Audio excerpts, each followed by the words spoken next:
اعلیٰ حضرت فاضل بریلوی رحمۃ اللہ علیہ کی زندگی کا کمال یہ ہے کہ فاضل بریلوی کو اللہ نے بڑی صلاحیتیں دی تھی، یعنی ان کے دور میں ان کے پائے کا دوسرا کوئی عالم نہیں۔ آپ ان کی تحریریں پڑھیں، اور یہ اس لیے نہیں کہ میں عقیدت مند ہوں یا میں نظریاتی طور پر ان سے متفق ہوں، پوری دنیا کے لوگوں نے ان پر لکھا ہے۔ یعنی ایسا شخص جس پر یونیورسٹیز میں تحقیق ہو، سب سے زیادہ پی ایچ ڈی کے مقالے ان پر لکھے گئے، سب سے زیادہ کتابیں ان پر لکھی گئیں۔ یہ میرے پاس کالم ہے، کسی نے دیکھنا ہو تو ڈاکٹر عبد القدیر خان نے کتنا شاندار ان پر لکھا ہے، میں دکھا سکتا ہوں۔ انہوں نے کہا یار میں تو حیران ہو گیا، پڑھتا گیا تو کھوتا ہی گیا، اتنا بڑا آدمی ہے، کھو گیا میں ان کی یادوں میں۔ کیا لکھا ہے، کس رنگ میں لکھا ہے۔ اقبال جیسے لوگوں نے کہا تھا کہ اگر کسی بندے نے اس دور میں ابو حنیفہ امام اعظم کی زیارت کرنی ہے تو فاضل بریلوی کی زیارت کرے۔ آپ میری بات کو سمجھے، جو لوگ بہت باصلاحیت ہوتے ہیں نا، انہیں زمانہ پیچھے لگانا آتا ہے۔ باصلاحیت ہوتے ہیں، انہیں پتہ ہوتا ہے قوم کی نبض کیا ہے، اس کے مطابق وہ۔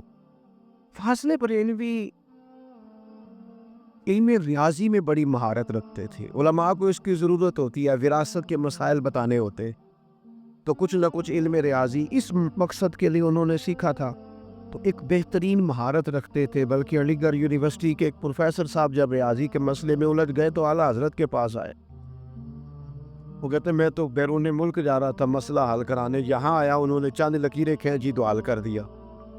تو میں نے کہا بڑے با کمال ہے، کہنے لگے نہیں اس میں میرا کوئی کمال نہیں، میں تو حضور کا غلام ہوں، یہ میرا کمال ہے، یہ تو سادہ سا کام ہے، اس میں تو کوئی ایسا مسئلہ نہیں۔ کہا یہ آپ نے ریاضی کیسے سیکھا؟ تو فرمایا وراثت کے مسئلے بتانے ہوتے ہیں نا، بندہ انتقال کر گیا تو بیوی ہے تو کتنا ملے گا، تو اگر بچے ہیں تو کتنا تقسیم ہوگا، نہیں ہے تو پھر کس کو کتنا ملے گا، اس کے لیے ذرا ہمیں سیکھنا پڑتا ہے۔ سیکھ لیا، ریاضی میں مہارت تھی، اصول بڑا اعلیٰ جانتے تھے، احادیث مبارکہ پر بڑی گہری نظر تھی، اور قرآن مجید کیا مراد بیان کرتا ہے۔ میں زیادہ مثالیں نہیں دیتا، ایک مثال دیتا ہوں۔ قرآن مجید کی ایک آیت ہے، ان الذین کفروا سواء علیہم انذرتہم ام لم تنذرہم لا یؤمنون۔ بے شک جن لوگوں نے کفر کیا، محبوب آپ انہیں ڈرائے یا نہ ڈرائے، وہ ایمان نہیں لائیں گے۔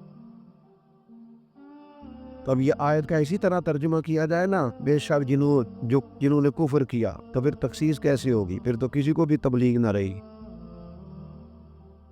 فاضل بریلوی نے ترجمہ اس طرح کا کیا ہے کہ عام، چونکہ ترجمہ تو اس طرح کرنا ہے نا کہ قرآن پاک کی ترجمانی ہو جائے، عام پڑھا لکھا آدمی اس کو سمجھ جائے، تو اب وہ ترجمہ کیا جائے اور بات پوری سمجھ میں آئے، یہ ان کو کمال حاصل تھا۔ ان الذین کفروا سواء علیہم انذرتہم ام لم تنذرہم لا یؤمنون۔ بے شک وہ لوگ جنہوں نے کفر کیا ان پر برابر ہے، آپ ڈرائیں نہ ڈرائیں، ایمان نہیں لائیں گے۔ اب بڑا مشکل تھا، اس میں تخصیص کیسے کریں؟ اب جتنے بھی ترجمے پڑھیں گے آپ کہیں گے اچھا آپ کافر کو ڈرائیں نہ ڈرائیں، ایمان نہیں لائے، معنی کیا ہے؟ تو فاضل بریلوی نے بات ہی یہاں سے شروع کی، فرمایا ان الذین کفروا، بے شک جن کی قسمت میں کفر ہے،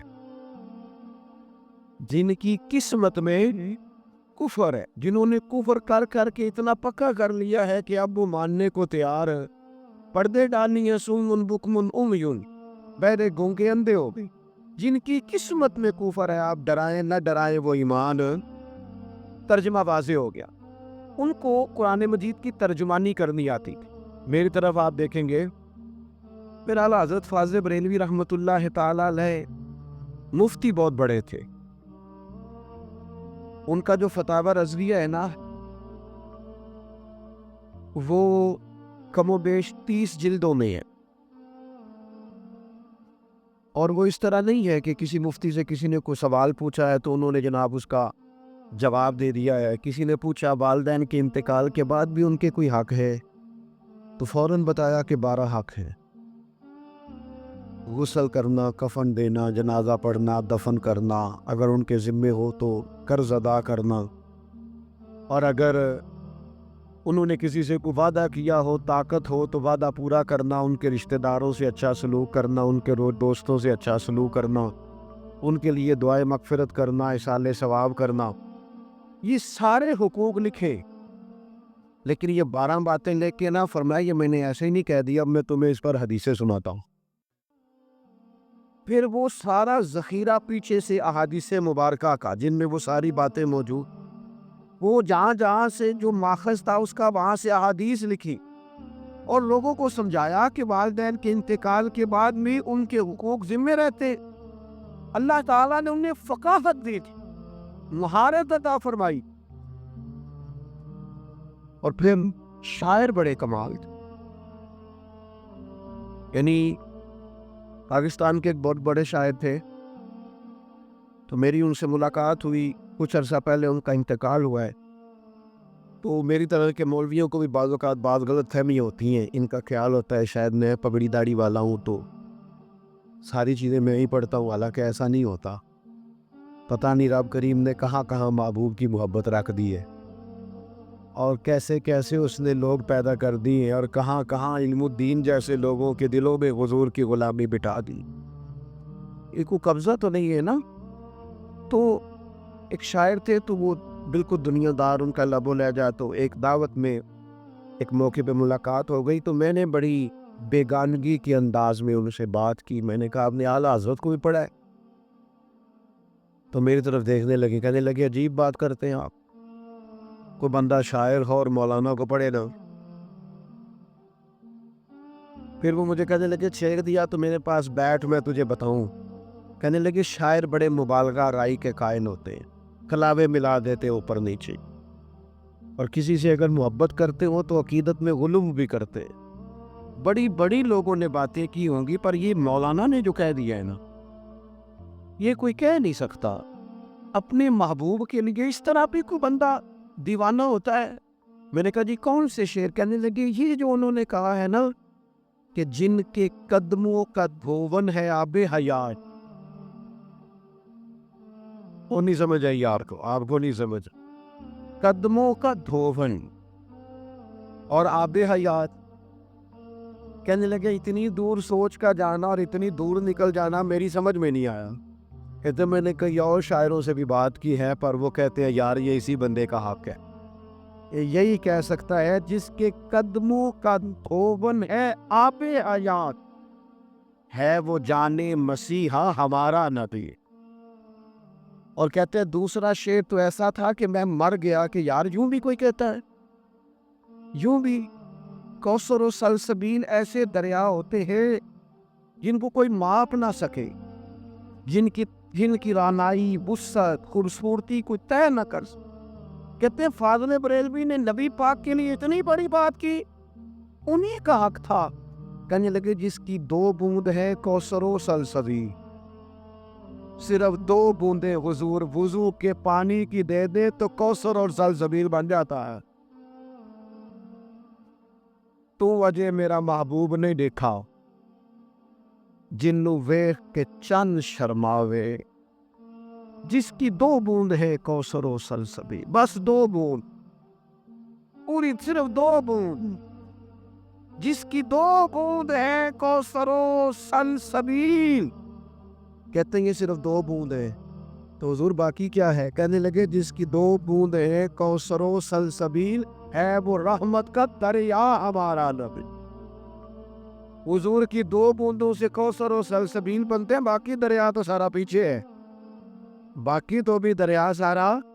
یہ ان کا کمال تھا، بڑے شاعر تھے۔ یہ جو شاعر ہوتے ہیں نا، جب یہ فن کے لوگ جو ہوتے ہیں نا، ان کے فن کے بھی کسی مقام پہ ریٹ لگتے ہیں، ایک رات فلانے کے نو، بڑا کچھ چلتا ہے۔ تو لوگ پھر کبھی کسی کا قصیدہ لکھ دیا، کبھی کسی کے حق میں شعر کہہ دیا، کبھی کسی کی مخالفت میں شعر کہہ، فن ہوتا ہے تو پھر لوگ فن سے بڑا کچھ کمانے کی بھی کوشش کرتے ہیں۔ یہ بادشاہ جو بڑے ہوتے تھے یہ کیا کرتے تھے؟ یہ قصیدے لکھواتے تھے۔ فرزق شاعر گزرا ہے عربی کا بہت بڑا، بادشاہوں کے قصیدے لکھتا تھا، لاکھوں روپے ملتے تھے، ہزاروں دینار ملتے تھے، قصیدے لکھتے۔ اس نے امام زین العابدین کا قصیدہ بھی لکھا۔ تو بادشاہ نے پکڑ کے جیل میں ڈال دیا. تو امام زین العابدین کو پتہ چلا کہ وہ جیل میں اور گھر میں ضرورت ہے, تو آپ نے 500 دینار بھیجے, اس نے واپس کر دیے. کہنے لگا حضور میں نے باقی قصیدے گھر چلانے کو لکھے ہیں, آپ کا قصیدہ جنت میں جانے کو لکھا. حضور کی اولاد کی تعریف کر کے پیسے پکڑ لو, آپ کا قصیدہ تو جنت جانے کو لکھا. اعلیٰ حضرت کمال تھے. اور پھر کچھ علماء کے بعض مسائل بھی ہوتے ہیں, ادارے چلانے ہیں, طلباء کو لے کے چلنا ہے. یہاں جس بندے کے گھر میں 10 افراد ہیں وہ بڑا پریشان ہے, تو جس کے مدرسے میں 550 550 طالب علم 3 ٹائم کھانا کھائیں گے, اس نے بھی تو بندوبست کرنا ہے نا, ان کا خیال کرنا ہے نا, چیزوں کو دیکھنا ہے. تو بعض اوقات بعض چیزوں کی حاجت بھی ہوتی ہے. 2-4 بندے آ گئے, انہوں نے کہا نان پارے کا ایک نواب ہے, اگر 2 شعر آپ اس کے بارے میں کہہ دینا اتنی جلدی راضی ہوگا, ایک کیا کئی مدرسے بن جائیں گے. تو اعلیٰ حضرت فرمانے لگے نعت خواہ ہوں پر ہوں بڑا غیرت مند, میرا قلم سب کے لیے نہیں چلتا, میں اس میں بھی توحید پرست ہوں, محبوب کی تعریف کی ہے کسی اور کی کر نہیں سکتا. کہا حضور نان پارا کے لیے کچھ نہیں کہیں گے؟ فرمایا چلو ضد کرتی ہو تو کہہ دیتا ہوں, کروں مدح اہل دول رضا, پڑے اس بلا میں میری بلا, میں گدا ہوں اپنے قریب, میں گدا ہوں اپنے کریم, میں گدا ہوں اپنے قریب. میرا دین پارا نہ نہیں, میں ادھر ادھر کسی نان پارے کی تعریفیں نہیں کرتا, کیونکہ میں گدا ہوں اپنے. ادھر سادہ ترجمہ بھی سن لو, سانو تفت ہزارے دی لوڑ کیے نالے کی لگے شہر ببول دے نال, اسی تے اپنی بال کے سیکنے ہاں, سانو کی لگے کسی اور دے نال. اعلیٰ حضرت کے چھوٹے صاحبزادے تھے حضور مفتی اعظم ہند, 1.25 کروڑ آدمی ان کے ہاتھ پہ بیعت, اور بیعت ہونے والوں میں مفتی, محدث, شیخ, عالم, فاضل, 1.25 کروڑ آدمی. ہمارے اہل سنت کے ایک اردو کے بڑے زبردست ادیب ہوئے علامہ ارشد القادری رحمۃ اللہ, وہ فرماتے ہیں میں نے ان کو نا اعلیٰ حضرت کے چھوٹے صاحبزادے کو اپنے جلسے پہ بلایا, تو جب واپس جانے لگے تو میں نے لفافے میں کچھ نظر پیش کی. حضرت نے پوچھا مولانا یہ کیا ہے؟ تو کہنا چاہیے تھا نذرانہ ہے یا تحفہ ہے. حضور نے فرمایا طلب نہ کرو, بخاری ہے. حضرت عمر سے فرمایا طلب نہ کرو, ہرس نہ پیدا کرو, کوئی اپنی مرضی سے دے دے تو وہ اللہ کی طرف سے اسے قبول کرو. یہ صحیح بخاری میں موجود. حضرت سیدنا علامہ ارشد القادری کہتے ہیں کہ حضرت مفتی اعظم رحمۃ اللہ علیہ کو نا میں نے وہ لفافہ تھمایا, حضرت نے فوراً پوچھا یہ کیا ہے؟ مجھے کہنا چاہیے تھا نذرانہ ہے, تحفہ ہے, خدمت ہے. فرماتے میرے منہ سے نکل گیا حضور کرایا ہے. تو کہتے وہ پیسے لپیٹ کے نا ہنستے ہوئے پیسے لپیٹ کے دوبارہ میری جیب میں ڈال دیے. کہنے لگے میں احمد رضا کا بیٹا ہوں, میں کرائے کا مولوی نہیں کہ جو کرایہ دے لے جو مرضی کرا لے, میں کو کرائے کا مولوی نہیں ہوں, میں مولانا احمد رضا کی اولاد. میرے عزیز انہوں نے نا اپنی زندگی خودداری سے گزاری, اور پھر انہوں نے پرواہ کوئی نہیں کی, کسی کی پرواہ نہیں کی. اگر کسی عالم نے کوئی اچھی بات کی حضور کے لیے تو فاضل بریلوی نے کہا کہ کل کے رضا خنجر خوخار برق بار, آدا سے کہہ دو خیر منائے نشر کرے, اور یہ رضا کے نیزے کی مار ہے کہ عدو کے سینے میں غار ہے, کسے چارہ جوئی کا وار ہے کہ یہ وار وار سے پار ہے. انہوں نے کہا کہ نبی پاک علیہ الصلوۃ والسلام کے لیے کسی کی پرواہ کی جائے گی؟ محبوب کے رستے میں جو بھی آئے گا ہم اس کی پرواہ, اعظم بلا سے اپنی وہ ہستی ہی کیوں نہ ہو, اعظم بلا سے اپنی وہ ہستی ہی کیوں نہ ہو, جو چیز اس کی راہ میں حائل ہو پھونک دو. پھر اس سے بڑی بات یہ تھی, ہمارے ہاں لوگوں کو بڑی معلومات ہے, شریعت کا بہت پتہ ہے. کسی بندے سے بھی آپ مسئلہ پوچھیں گے تو وہ کہے گا میرے تو بڑا تے مفتی کوئی نہیں. عام آدمی بھی پٹے تفتے پہ بیٹھنے والا وہ بھی کہتا ہے کمال کرتے ہو, منوں نہیں پتہ پلا. مسجد کے حجرے میں دینی لوگوں کی میٹنگ ہو رہی ہوتی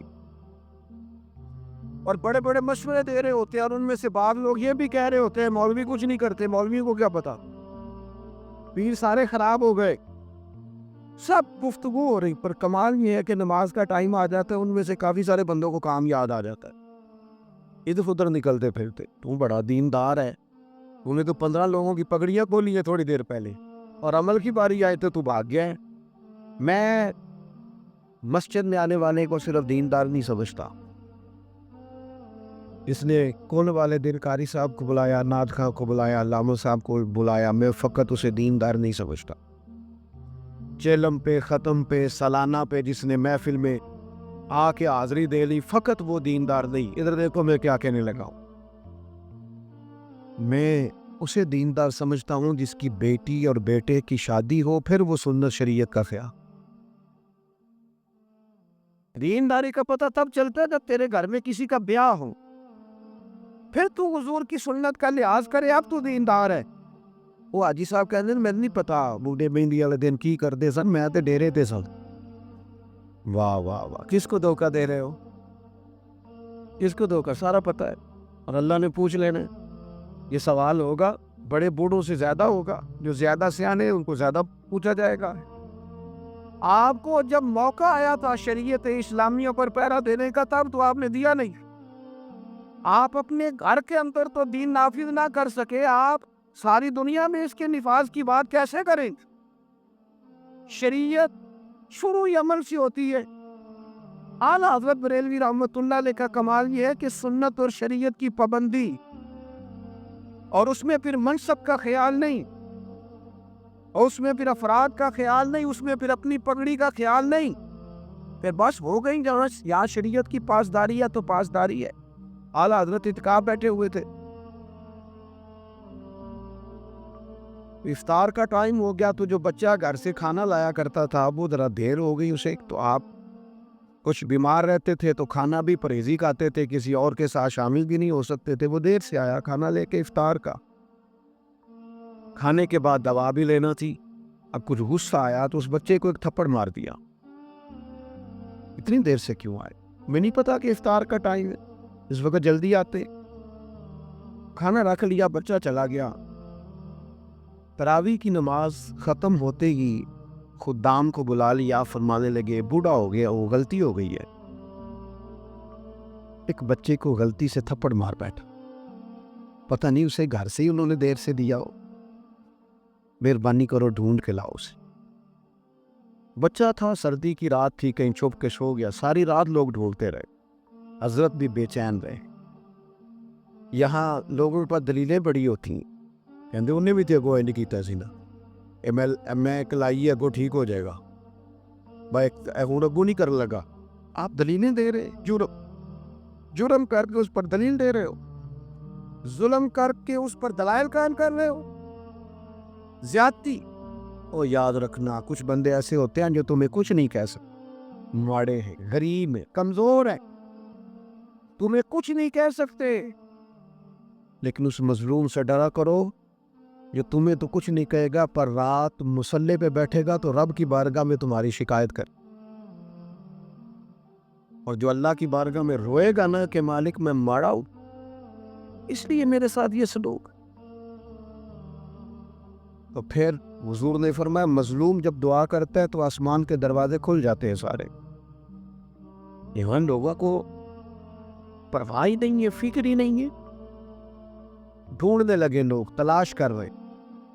صبح سحری کے وقت وہ بچہ مرضی سے اٹھا تو ملا، اسے مسجد میں لایا گیا. تو اعلیٰ حضرت فاضل بریلوی رحمۃ اللہ علیہ نا اس بچے سے کہنے لگے پتر تجھے ایک تھپڑ مارا تھا، میں ساری رات سو نہیں سکا، چل مہربانی کر مجھے معاف کر. تو کہنے لگا حضور میری غلطی تھی، میں جان بوجھ کے رستے میں کسی دھیان لگ گیا اور لیٹ ہو گیا، معاف کر دے، آپ مجھے درگزر کرے. فرمایا نہیں یار، پوچھ لینا چاہیے تھا، تو اس طرح کر تو کیا میں نے معاف کیا. کہنے لگا حضور آپ کیا کر رہے ہیں، میرا تو گھر یہاں سے چلتا ہے، میرے تو باپ دادا آپ کے مقروض رہتے ہیں، ہمیں تو آپ نے پالا پڑھایا، سارے کام آپ نے کیا، آپ کیا کر رہے. فرمایا نہیں پتر، کمزوری ہو گئی، بھول گیا، چل معاف کر. یہ جرات کرے نا آج. چلے سیاستدانوں، وزیروں، مشیروں کی بات نہیں کرتا، جو پڑھا لکھا ہونے کا دعویٰ کرتے ہیں، جو درگاہ صوفی ہونے کا دعویٰ کرتے ہیں، وہ بتائیں کبھی کسی سے معافی مانگی ہے؟ اپنی پگڑی کے شملے کو ہی ساری زندگی اونچا جانا الا ماشاءاللہ. فرمایا درگزر کر، معاف کر دے. کہنے لگا حضور میں نے کیا. تھوڑی دیر کے بعد فرمانے لگے تو نابالغ ہے، اپنے فیصلوں کا حق ہی نہیں رکھتا. چل اس طرح کر، تو بدلہ لے.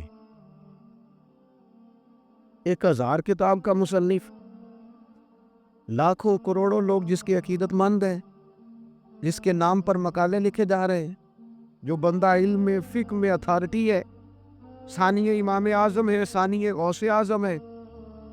چل تو بدلہ لے. اس نے کہا حضور نہیں. آپ نے فرمایا میں تجھے نہیں کلیئر کروا، میں رب رسول کی بارگاہ میں اپنے آپ کو صاف کر. وہ مان نہیں رہا تھا تو اس کا ہاتھ پکڑ کے اپنے منہ پہ 2 دفعہ مارا. پھر دونوں ہاتھ باندھ کے معافی چاہی. پھر اپنی جیب سے پیسے نکال کے اسے دیے. پھر تھوڑی دیر باتیں کی تو وہ ہنسا، اور جب وہ ہنسا تو فرمایا گواہ ہو جاؤ سارے، اگر میں نے اسے پریشان کیا تھا تو میں نے ہنسایا بھی ہے، میں نے دل جوئی بھی کی ہے. اگر اللہ کریم نے مجھے صبح قیامت اس بچے کے حق میں کھڑا کیا تو تم سارے گواہی دو گے. میرے عزیز، انسان بڑا اپنے کردار سے ہوتا ہے. وہ کہے میری زبان سخت ہے، لوگ مجھ سے ڈرتے ہیں تو میں بڑا ہوں، وہ تو تیرے شر سے بچ رہے ہیں میرے بھائی، کہ تو توہین نہ کر دے، تو تیرے شر سے بچ رہے. آپ اتنے بڑے آدمی تھے لیکن اپنے مزاج کے لحاظ سے کسی جگہ پہ، بلکہ حضور کی بارگاہ میں پتہ کیا کہتے ہیں؟ کہتے ہیں میں خانہ زاد کہنہ ہوں صورت لکھی ہوئی. اتنی بڑی بات بھی کم ہی کسی نے کی ہوگی. اب میں آپ کو سمجھاؤں کیسے، یہ مشکل شعر ہے، یہ نعت خواں بھی کم ہی پڑھتے. میں خانہ زاد کہنہ ہوں صورت لکھی ہوئی، بندوں کنیزوں میں میرے مادر پدر کی ہے. کہتے یا رسول اللہ میں کوئی نیا نہیں، میں آپ کا خاندانی غلام ہوں. خانہ زاد پرانا غلام نہیں ہوتا، جدی پشتی جس کا باپ بھی وہاں ملازم تھا، دادا بھی پڑھتا. کہتے میں وہ والا غلام ہوں حضور، خانہ زاد کہنہ. اور کہتے حضور ہمارے نام نہیں لکھے، ہماری تو صورتیں آپ کے رجسٹروں میں درج ہے کہ یہ ہمارے نوکر ہیں. میں خانہ زاد کہنہ ہوں صورت لکھی ہوئی، بندوں کنیزوں میں میرے مادر پدر کی ہے. یا رسول اللہ میری ماں، میری دادیاں نانیاں وہ آپ کے گھر کی پرانی کنیزیں، اور میرے باپ دادا وہ سارے آپ کے گھر کے غلام ہیں، اور نئے نہیں، خانہ زاد کہنہ ہوں، خاندانی غلام ہوں، صورت لکھی ہوئی. آپ تو ہماری شکلوں سے واقف. اعلیٰ حضرت بریلوی ایک چھوٹے سے شہر میں رہتے تھے. ہندو، سکھ، آریہ، کچھ بدھ مت، عیسائی، اس کے بعد نیچری، چکڑالوی، رافضی، تفضیلی، خارجی، اتنی ساری گروہ بندیاں ہوتی. لیکن اس کے باوجود آپ ان کو پڑھ کے دیکھیں، ان سارے لوگوں کے بھی ستھرا عقیدہ. کہیں وہ پریشان نہیں تھے کہ یہ کہہ رہا ہے تو وہ کہہ رہا ہے تو میں کدھر جاؤں تو پتہ نہیں کون. نو نو نو نو، وہ جہاں تھے پورے پکے تھے اور مضبوط تھے. ہم بڑی جلدی گھبراتے ہیں، اللہ جانے کیوں گھبراتے، کس بات کی پریشانی ہوتی. ایک تو نظریاتی پختگی تھی، اور اس پر یہ کہ وہ رہتے ایک چھوٹے سے شہر میں تھے بظاہر، اور ایک چھوٹے سے محلے میں، محلہ سوداگرام بریلی شریف. اللہ نے مجھے توفیق دی، میں نے آپ کا وہ گھر بھی دیکھا جہاں آپ رہتے، اور وہ گلی بھی دیکھی جہاں سے آپ گزرتے تھے. لیکن وہاں بیٹھتے تھے، سوچ جو تھی نا وہ عالمی تھی. اس وقت مسلمانوں سے کہتے تھے اپنا بینک بناؤ. اس وقت وہ کہتے تھے کہ بڑی بڑی تنخواہوں پر بڑے بڑے لوگ تیار کرو جو تقابل ادیان پڑھے، غیروں سے گفتگو کرے، دین کی چیزوں کو واضح. اس وقت فرماتے تھے 150 سال پہلے، 125 سال پہلے، کہ ہر علاقے میں بڑی بڑی لائبریریاں بناؤ، نوجوانوں کو پڑھنے لکھنے پہ لگاؤ. اس وقت وہ بڑی باتیں کرتے تھے. اس وقت وہ کہتے تھے کہ اپنے غریبوں کا خود خیال رکھو، محلہ وائز توجہ دو غریبوں پر. ہم نے نہیں نہ دی، ہمارا اپنا مزاج ہے. یہ ابھی الیکشن آئیں گے تو دیکھنا پیسے کیسے نکلتے ہیں لوگوں کی جیبوں سے. ایک تو ہوگا نا جو الیکشن پہ کھڑا ہے، اور جو پیچھے انویسٹر ہوں گے ناراض ہو گیا وہ جو کوئی گل نہیں، میں تو چلا جی. پیچھے انویسٹر بھی ہوتے، ان سے ویسے کو ماڑا بندہ کہہ دینا بچی کی شادی ہے تو کہتے 80,000 میں کر لے شادی ساری. اس سے پوچھو ہوتی ہے؟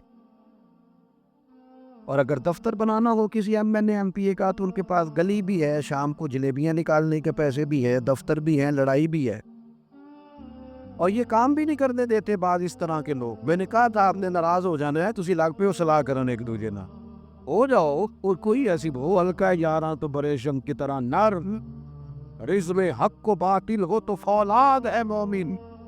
سنو کیا کہہ رہا ہوں، اور کہتا ہوں وہی بات، سمجھتا ہوں جسے حق۔ بعد میں کہتے تینوں میں جتایا ہے تو میرے آکھے تھانے کچہری بھی نہیں جاندا۔ اپنے لیے جتایا سی کہ قوم ਲਈ؟ اپنے لیے ووٹ دیے تھے؟ تیری جائز ناجائز پہ تیرے ساتھ چلے؟ جب تیرا یہ ذہن ہے تو جس کو تو نے جتوایا اس کا کیا ذہن ہوگا؟ مجھے پتہ ہے امام غزالی رحمۃ اللہ علیہ نے کہا تھا حضور بندے مخلص نہیں ملتے، فرمایا تو جتنوں کے ساتھ مخلص ہے اتنے ہی تیرے ساتھ بھی مخلص ہے۔ تو جب نیچے سے نظام گڑبڑ ہے تو اوپر تک کیسے صحیح ہوگا؟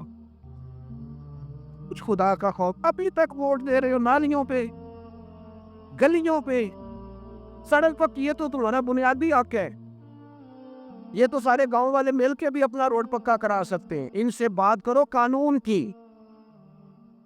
آج میرے پاس لوگ آتے ہیں، اپنے دکھ سناتے ہیں، کہتے ہیں جب دعا کرنا، حالات بڑے، لوگوں کی باتیں سنی نہیں جاتی، کلیجہ منہ کو آتا ہے۔